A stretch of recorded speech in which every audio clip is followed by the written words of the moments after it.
یہ کوئی کھانے کا کھیل نہیں ہے.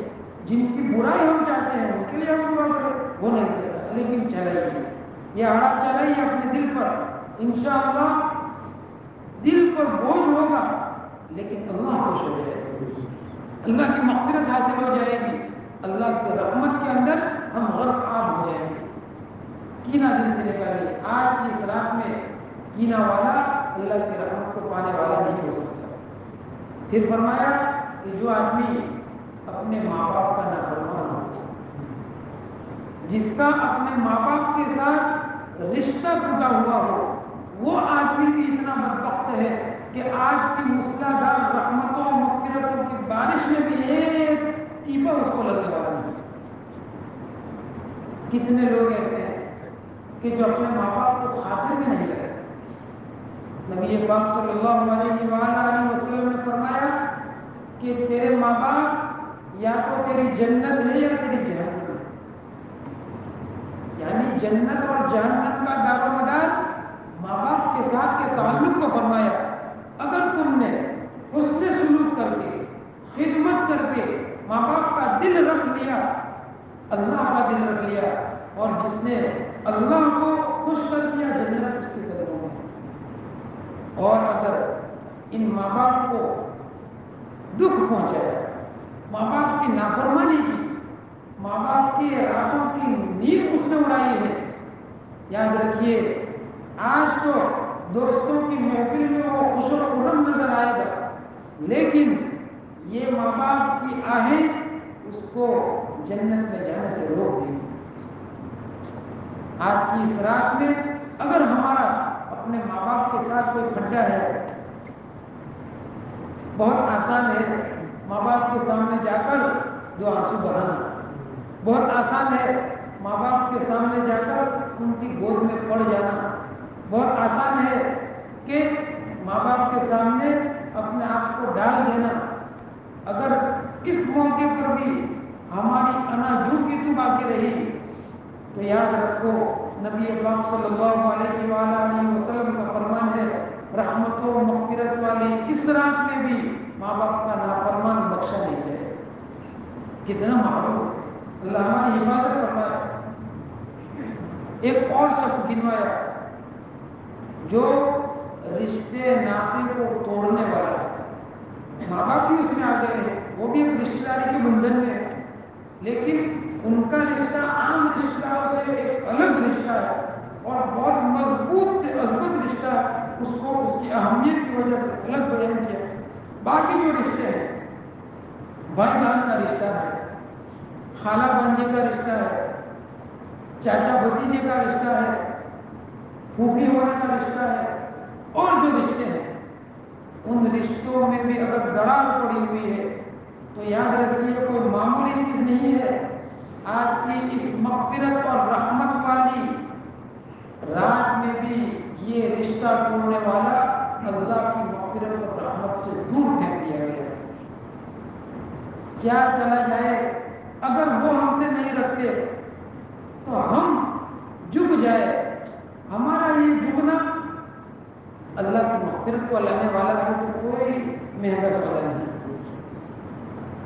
دوستوں اور بزرگوں، ہماری کوئی ناک کٹنے والی نہیں ہے، سب کی ناک جیسی ہے ویسی صحیح سلامت. اگر تم جا کے آؤ اپنے ابا کے پاس، اپنے بھائی کے پاس، اپنی پھوپھی کے پاس، اپنی خالہ کے پاس، جس کے ساتھ آج تک تمہارا رشتہ کٹا ہوا ہے، جاؤ معافی مانگو، جھک جاؤ، بھلے قصور کسی کا بھی ہو، لیکن رب کی رضا کے لیے اپنی ناک کٹوا دو.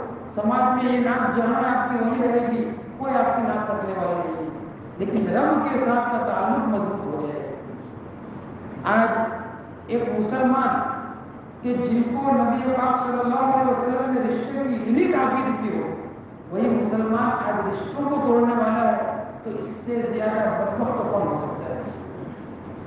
آج ہمارے رشتے دنیا کے پیسوں کے خاطر ٹوٹے ہوئے ہیں، ایک شادی بیاہ کی دعوت کی وجہ سے ٹوٹے ہوئے ہیں، راستے میں چلتے ہوئے ایک سلام نہ کرنے کی بنا پر ٹوٹے ہوئے ہیں، نہ معلوم کیسی معمولی چیزوں کی وجہ سے رشتے ٹوٹے ہوئے ہیں، اور ان کو اتنا معمولی سمجھتے ہیں کہ جیسے کچھ ہے ہی نہیں. حتیٰ کہ یہاں تک کہہ دیتے ہیں کہ اگر میں مر بھی گیا نا تو میں وصیت کرتا ہوں کہ میرے جنازے کو اس کو ہاتھ بھی نہ لگانا۔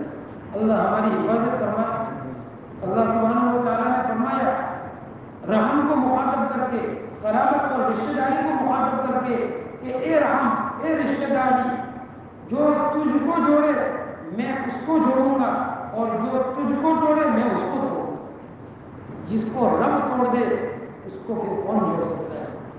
دوستوں اور بزرگوں، اس موقع پر ہمیں چاہیے کہ اگر ہماری انبن ہے اپنے رشتہ داروں کے ساتھ، خدا اپنی ذات پر رحم کیجیے، معاملات کو صاف کر لیجیے، کوئی ناک کٹنے والی نہیں ہے، رب خوش ہو جائے گا، رب کی مغفرت حاصل ہو جائے گی، رب کی رحمتوں کے چھینٹے ہم کو لگ جائیں گے، کایا پلٹ ہو جائے گی۔ اس لیے ہمیں اپنے تمام گناہوں سے توبہ کر کے اللہ کی رحمتوں کو لوٹنا ہے۔ آج کی مبارک رات اسی رحمت کو لوٹنے کے لیے ہے، مغفرت کو حاصل کرنے کے لیے ہے، اور آئندہ کچھ دنوں کے بعد ماہ مبارک آ رہا ہے، رحمتوں کا مہینہ ہے، برکتوں کا مہینہ ہے، مغفرتوں کا مہینہ ہے، اللہ کی خوشنودی لوٹنے کا مہینہ ہے، اپنی آخرت بنانے کا مہینہ ہے۔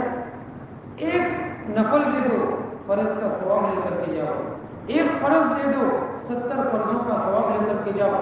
کتنا نیکیوں کا ریٹ بڑھ گیا ہے۔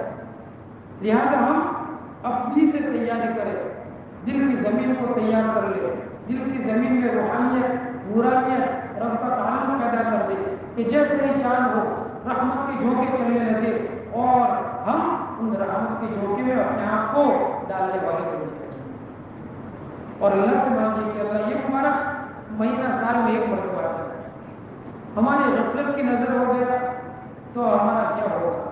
تو ہی توفیق دینے والا ہے، ماہ مبارک کو بہتر طریقے پر ہم ادا کرنے والے ہو جائے، اس کی ہمیں توفیق عطا فرمائے۔ یہ بھی آپ مانگیے اللہ سے، اپنی اولاد کی تربیت مانگیے، اپنی اولاد کی مستقبل کی بلندی، اور حقیقی مستقبل کی بلندی یہ ہے کہ میری اولاد جنت میں جانے والی بنے، وہ مانگیے۔